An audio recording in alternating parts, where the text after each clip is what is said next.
Hey everyone, welcome back to another video. So it was the 80th Auschwitz commemoration the other day, and I think everyone should have stopped and taken a moment to reflect and to remember what took place in literally one of the Nazis' worst concentration camps. They pretty much killed over 1 million Jewish people there, which is an insane number. Out of the 6+ million Jews that were massacred in the Holocaust by the Nazis because of one man's utter disdain and hatred towards a particular people group. And then he taught that to the likes of the Germans that became Nazis is honestly, to me, hard to fathom.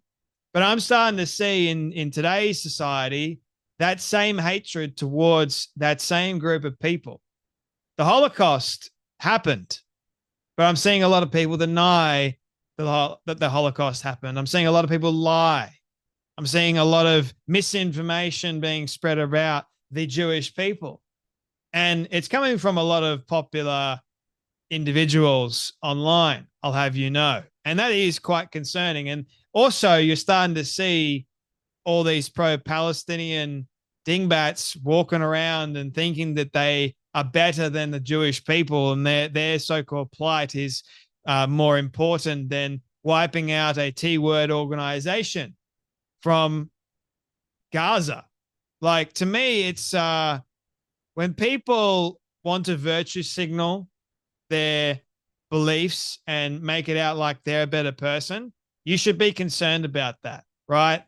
And while at this 80th Auschwitz commemoration, you saw a lot of politicians virtue signal, say that the level of anti-Semitism is on the rise and we must do all that we possibly can to combat it, meanwhile allowing chants and signs of hatred to roam the streets in their countries. And they'll go, oh, everyone has a right to peaceful protest, but they're actually supporting T-word organizations, and the things they're saying is calling for the annihilation of not just a people group, but their identity, like everything about them. They want it gone. And that is truly, truly concerning. So these political leaders will get up there on the 80th Auschwitz commemoration service, and then they will just say, we're all with you, Israel. We can't have this ever happen again.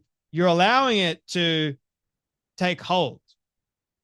And while this 80th Auschwitz commemoration took place in Ireland recently, the president of Ireland gave a speech. And of course, he had to mention the atrocities that are happening in Gaza. Now, if you are a Jewish person and you're listening to the president of Ireland, at the 80th Auschwitz commemoration, you had to make it about the plight of somebody else and not the plight of who you are actually remembering. Oh, let's remember what's going on in Gaza. Let's remember what the Jews are doing to the Palestinian people in Gaza. Let's remember that as well while we're here. And this Jewish lady didn't like what the president was saying. So you know what she did? She turned her back on the president as he was talking. And because she did that, she was manhandled and dragged out of the service. Have a watch.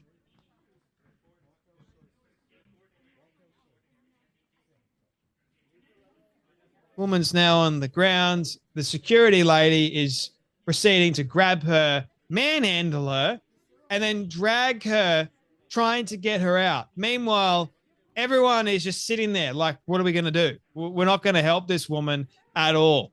We're just going to continue to let this poor Jewish woman, who has every right to be there and had every right to do what she did, if the Irish president, I guess you could say, who is a woke dingbat, if he has the right, which he, to me, it was like just, it was despicable and disgraceful behavior to mention Gaza at a Jewish event.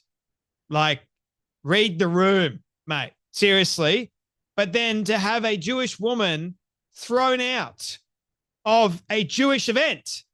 no less. What does that tell you? Like how backwards do you have to be, right? Here is the Irish president's address. It is to be hoped, I believe, that those in Israel who mourn their loved ones, those who have been waiting for the release of hostages, or the thousands searching for relatives in the rubble in Gaza, will welcome the long overdue ceasefire for which there has been such a heavy price paid. The grief inflicted on families by the horrific acts of October 7th, and the response to it is unimaginable. The loss of civilian life, the majority women and children, their displacement, loss of homes and necessary institutions for life itself. How can the world, and I often ask, continue to look at the empty bowls of the starving? The current agreement must end the killing, but as a matter of urgency deliver the massive scale-up in humanitarian need which is urgently needed to save more lives. It is important that all remaining hostages are released and that all phases of the agreement are fully implemented. It is to be hoped that the agreement will not only bring an end to the horrific loss of life and destruction which has taken place, but that it will also mark the beginning of the meaningful discussions, the sustained diplomatic initiatives which have been missing from the international community with tragic consequences, and that it will commence a meaningful peace and security to Israel, Palestine and the greater region, a peace that will address the root causes of the conflict as well as its aftermath and be premised on the upholding of human rights. When wars and conflicts become accepted or presented as seemingly unending, humanity is the loser. War is not the natural condition of humanity. Cooperation is. We must recover and assert that principle at every level, nationally, regionally, internationally. We must never lack the courage to challenge hatred and persecution in whatever forms they are sought to be manifested, by promoting a world that is free from persecutions based on difference, such as faith or ethnicity, by embracing diversity, by working. Again, I'll say it. What a disgusting and despicable man to drag criticism of Israel at a Jewish memorial service. Like, these people haven't been through enough, and yet you want to drag them through the mud even more. That's what I mean with these woke dingbats.